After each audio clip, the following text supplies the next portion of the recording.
Lots of big games are always on the slate for release, but they don't always make their date. Hi folks, it's Falcon, and today on GameRanks, 20 big games that have been delayed. At number 20 is the James Cameron's Avatar game, which doesn't have a title yet, but was announced back in 2017. Now this is a Ubisoft project.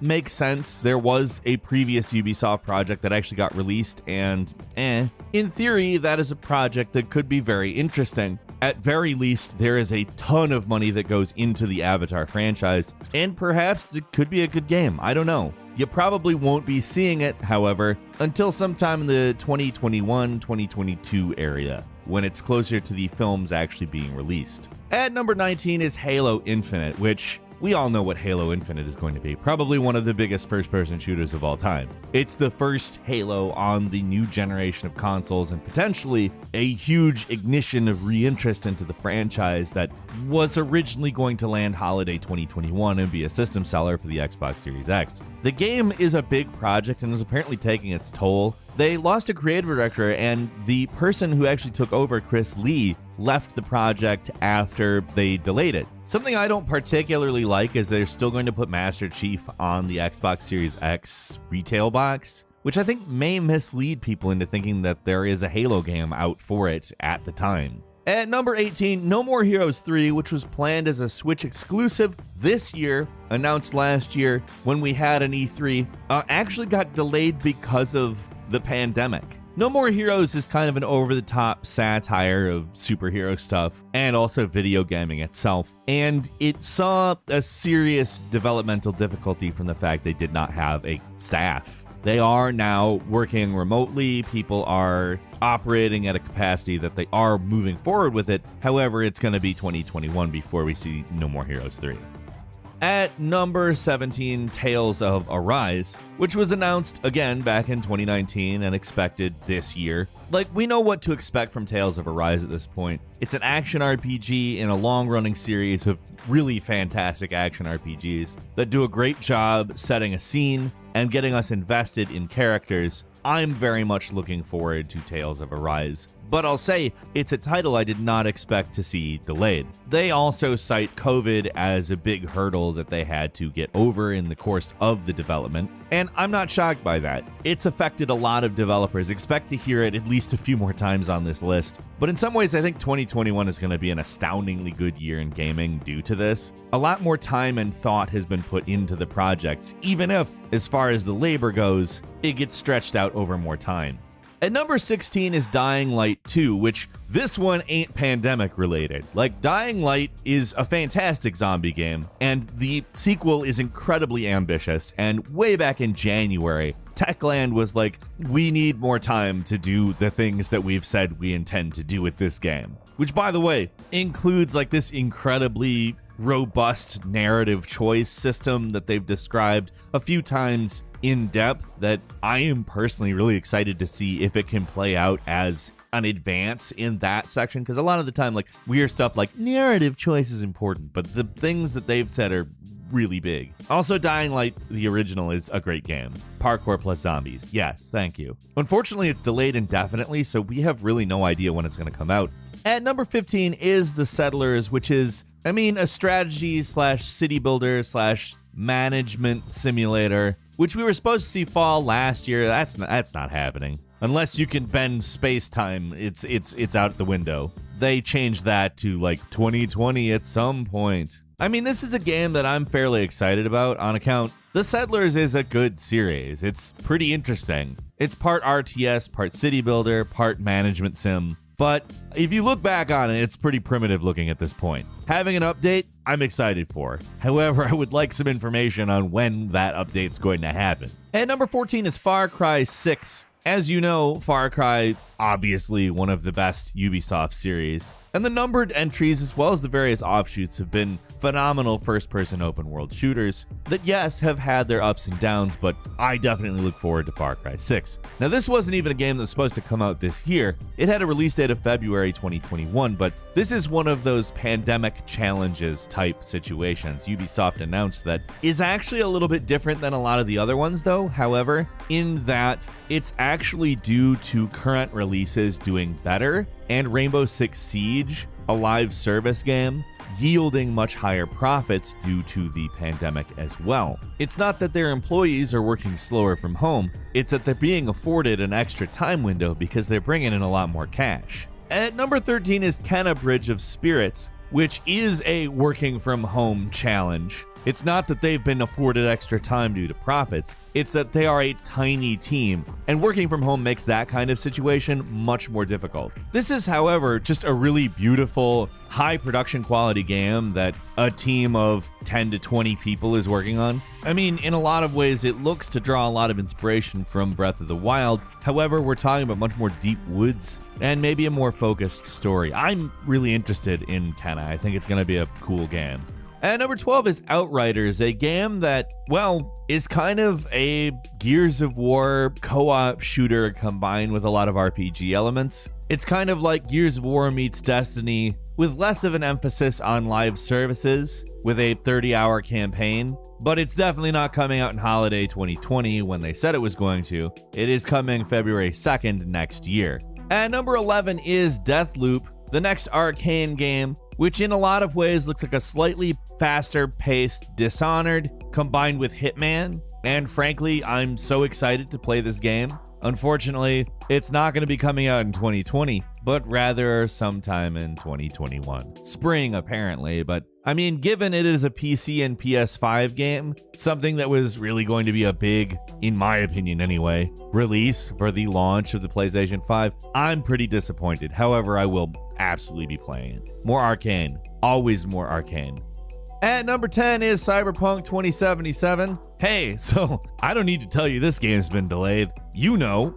I don't even need to really tell you why. You've heard. But I can tell you a little bit about how the delays have gone down and what kind of effect it's had on CD Projekt Red. First, let's just say right off, their share price literally fell by 25% when they announced the most recent delay. It was intense. They took a big hit for wanting to put out a game that was up to their standards. But at the same time, they've drawn a lot of criticism for having a persistent crunch culture, which is basically continually acting as though a release date is looming, but then pushing that date back and continuing the crunch. Anyway, I hope we get to play it in December. That's all I have to say.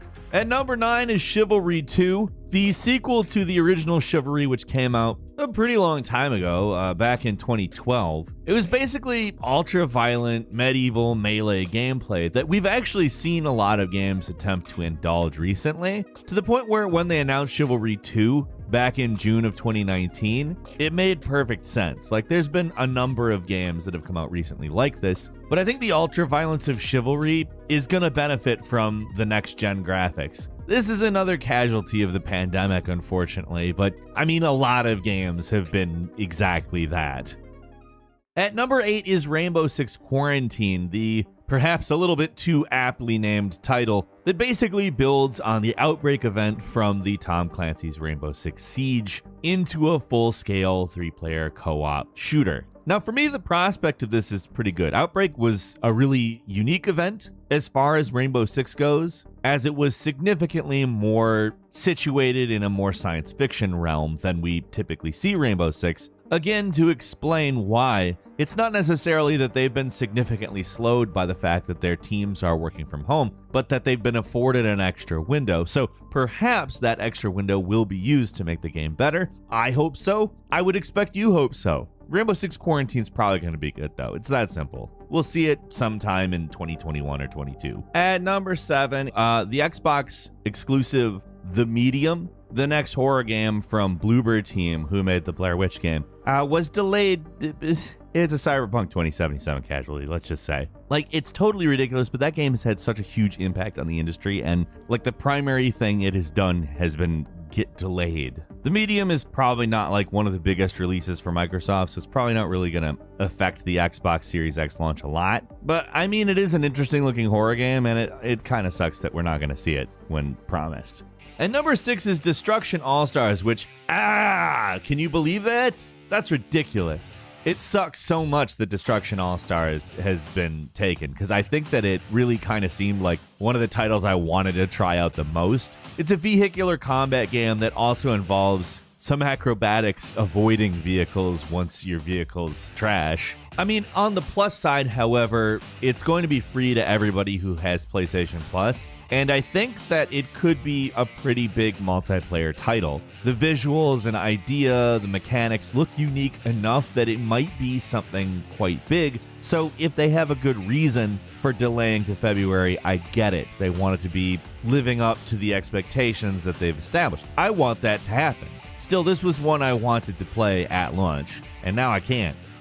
Number 5 is Kerbal Space Program 2, which is, man oh man, something that has really seen an interesting development process. Now, the sequel to Kerbal Space Program is extremely ambitious. They wanted to build on pretty much everything that the original game does, which is still available, by the way, if you're interested in playing. It's a great game. The pandemic had it delayed to fall 2021, and they've gone ahead and just delayed it to 2022. So it's going to be a long time before we're doing stuff like building on services, building colonies, multiplayer, and other various cool things that frankly would have been great in the original that I'm okay waiting for a sequel for. However, it's been a while now. 2022 is a long time. Are we going to get too impatient for this one? Or is it going to be worth it? I don't know. The original, again, is brilliant. And seeing all of these additions, for me, put forward a lot of potential for future brilliance. At number 4, a really hefty endgame expansion for Path of Exile is being delayed because Cyberpunk 2077 was delayed. Like, Cyberpunk 2077 is such a big thing that changes to its development schedule changed the entire industry. I understand, like, I could very easily see why they wouldn't want to go up against what's probably going to be the biggest game in the last, like, 5 or 6 years. But yeah, it just kind of blows my mind that it's that openly like, hey, we can't compete with that. I wouldn't do that myself, but I mean, props to them. That takes some balls. And number 3 is Everspace 2, also delayed literally because of Cyberpunk 2077. Everspace 2 is just this absolutely beautiful looking space game who publicly said them changing the Cyberpunk release date was a major blow to the studio. I get it. Like, all of these genres are like a lot smaller than what Cyberpunk is going to be, because Cyberpunk is going to be kind of an all-encompassing type game. There's elements of Grand Theft Auto, there's elements of The Witcher. It's a first-person shooter. I mean, it's gonna tick a lot of boxes. However, Everspace 2 is going to be a really slick, fast-paced space shooter with some fantastic exploration elements as well as RPG stuff in it. I'm really looking forward to this game, and I feel kind of sad that this affected them that badly. But I get it, too. A holiday launch is always better than a January launch. However, it may work out for them. I think the quality they've been advertising is at least going to make people give them a second look. At number 2 is New World, an open-world MMO coming from Amazon. Yes, Amazon, where they wanted to add more features and content before they want to move into an official launch / open beta situation. Understandable. However, Amazon is a huge company, and a lot of the development has come from literally the fact they've had to lay off dozens of employees. Amazon doesn't have money problems, so it's other problems. And that's never good for a game development studio. That being said, New World looks good, like really good. It could be something that is actually worth playing from like one of the worst companies out there. And finally, at number 1, Vampire: The Masquerade Bloodlines 2. Now, this game was originally going to be a March 2020 release. Now, this is a game that is a long time coming and has a lot of expectations. It's an action RPG, but Vampire: The Masquerade Bloodlines is a pretty big game to look up to. A lot of people look back on it very fondly. And now that they've delayed it a couple of times, not just one time, there's going to be a lot of expectation for polish, so they're going to have to deliver on that. When they weren't going to make the March deadline, they went unspecified 2020, and now they've gone unspecified 2021. And frankly, like, as much as all these delays suck, I'd much rather be playing a better game that has received more time, more thought, and has had more bugs ironed out. But what do you think? Leave us a comment, let us know what you think. If you like this video, click like. If you're not subscribed, now's a great time to do so. We upload brand new videos every day of the week. The best way to see them first is, of course, a subscription. As always, we thank you very much for watching this video. I'm Falcon. You can follow me on Twitter @FalconTheHero. We'll see you next time, right here on Game Ranks.